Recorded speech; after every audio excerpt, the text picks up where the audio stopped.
Hey there, do you like Transformers? Because I know I do. Can you... Yeah, you can see that, okay.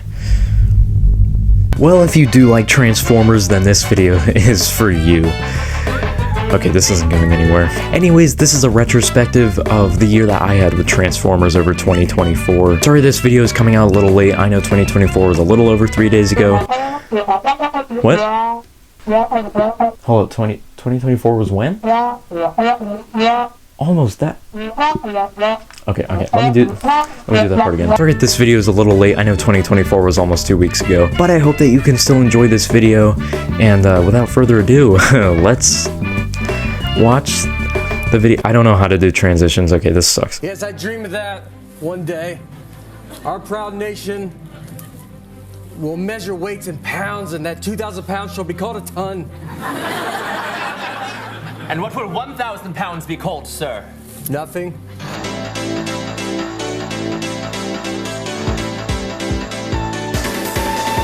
Our journey begins at, you guessed it, the start of this year. Even though this was probably last year by the time you're watching this video. What do I have written down here? Oh yeah, I made Transformers Rising Episode 2, which was a fun time, and it came out only 4 months after the first episode. Man, those were good times, am I right?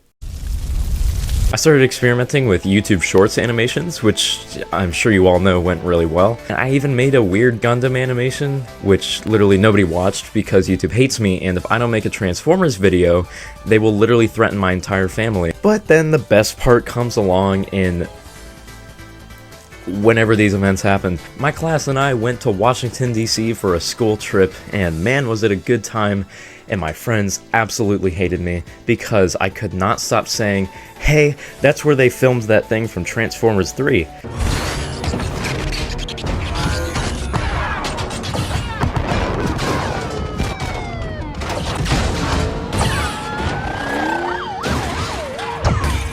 Literally, we went to the Lincoln Memorial, and the whole time I was just thinking about...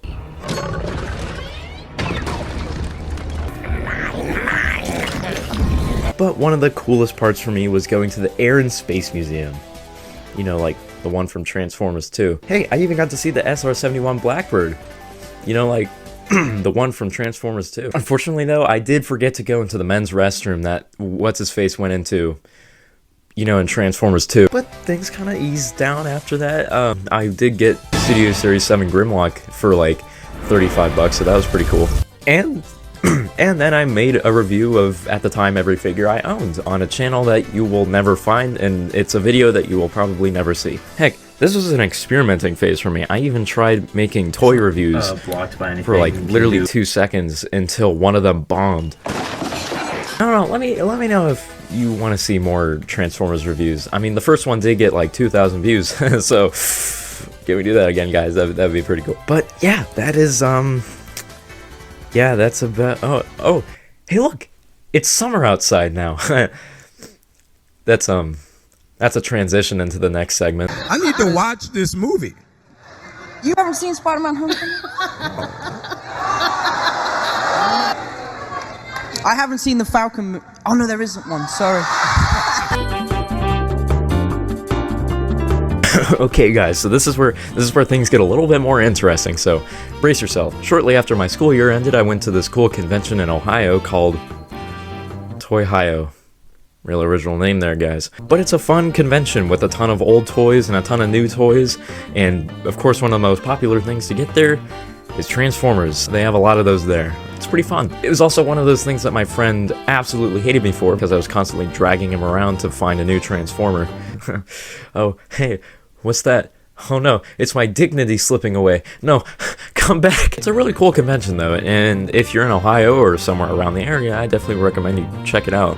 Also, as a Transformers fan, I want to say that it's in the building called the Metroplex.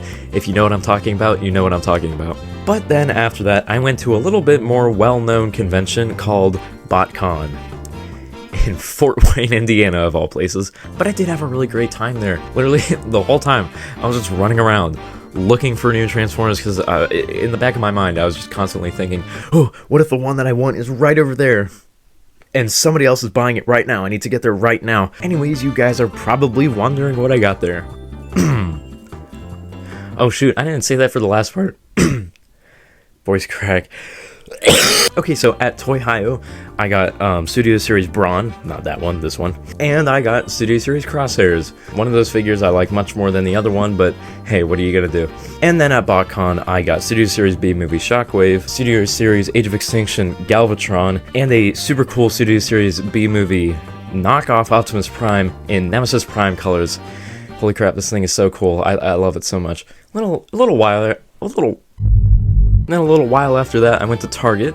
I get a lot of weird looks there, man. And it's not because I look old. I don't look old. It's just I sit. How do I do this? When I'm looking around for toys, I'm sitting on the ground like this. I'm sorry. But after a little bit more searching around, I finally found the elusive Studio Series Optimus Primal. And at the time, it was really rare for me to find one of those. That was the first time I'd ever seen one in person. And so I told my mom it's pretty rare. It was around my birthday, and she was like, you know what? He says it's rare. I'll get it for him. And she got it for my birthday. Thanks, Mom. I love you. But, the awkward part is that now I can't walk around a Target, a Walmart, or a Meijer without seeing one of those dang Optimus Primals. Mom, I swear, at the time, it was very rare. I'm so sorry. Speaking of which, once again around my birthday, my parents took me to my local toy shop, and I ended up picking Blitzwing and Barricade. These guys are really goofy.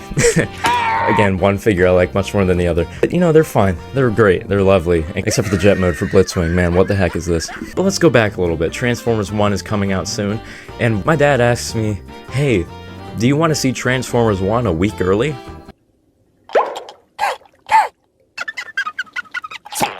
What? I was so confused. I thought that was like something that only, like, you know, people that got invited by Hasbro or Paramount could do. So obviously we went to go see the movie a week early. And oh my goodness, this is the best piece of Transformers media I have ever laid eyes upon. Almost the best piece of Transformers media. It's up there. It's really good. I love that movie. I'm sure you saw my spoiler-free review, and if you didn't, please go watch it. Also, I want to say I'm super sorry about that spoiler review because, man, that's never gonna come out. Yeah, that's never gonna come out. Man, that video did not age well. Don't worry, I will be releasing my spoiler review soon. That I'll get to in my spoiler review. I will touch on it more in my spoiler review. Anyways, it's my birthday now. So yeah, a week goes by and Transformers 1 has actually come out. And so I went to go see it again. Just this time I went to go see it with a bunch of friends. And then yeah, what happened after that is a new Dragon Ball Z game came out and a new TV show, and I literally forgot about Transformers for about 2 months. Colonel Sanders, may I speak with you, please? Yes, sir. How can there be a cassette of Spaceballs the movie? We're still in the middle of making it. Oh, that's true, sir.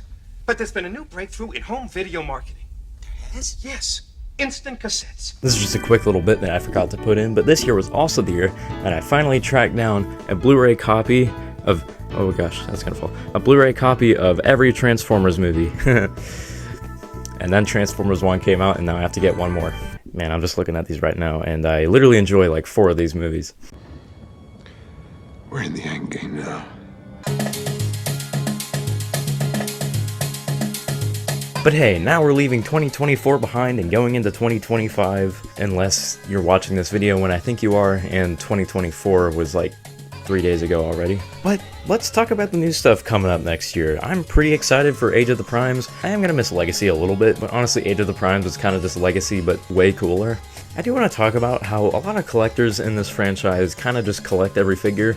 Please, I'm afraid of you, I just want you to know that. But when it comes to collecting for me, I just kind of collect whoever interests me or whoever I really want the most, and I seem to have a lot of restraint for now. But I started collecting Earthrising Kingdom and a little bit of Siege in 2021, 2022, some early 2023, and man, I've only just barely caught up this year. And it really made me think, like, it's gotta be so hard for new collectors jumping in now, especially, to really get either what they want or to catch up with everything going on now. Like, all the G1 stuff, which most people are attracted to, was in the early 2020s. We've all left that behind. I mean, you look at the aftermarket for some of the stuff, and it's just like, man, why would I pay this much for a Kingdom Rodimus? Like, I don't want to go all the way over to the stinking Sombrero Galaxy to get an Earthrise Ironhide. which isn't even that good of a figure to begin with. And yeah, you might be saying we have Studio Series 86 now, which yes, it is helping out a lot. I mean, we actually have a good Ironhide and Ratchet, but now we get in the multi-packs, and the one I'm talking about is the one with the Earthrise Hound that should have come out like 3 years ago, not 3 years after the line ended. And man, good luck getting that thing. Why? Why is it $200? But yeah, this is the year where the crack started to show for me. I've spent like 2 years trying to find Legacy Blitzwing, and you heard what I said about it. Blitzwing and Barricade. These guys are really goofy, really goofy, really goofy.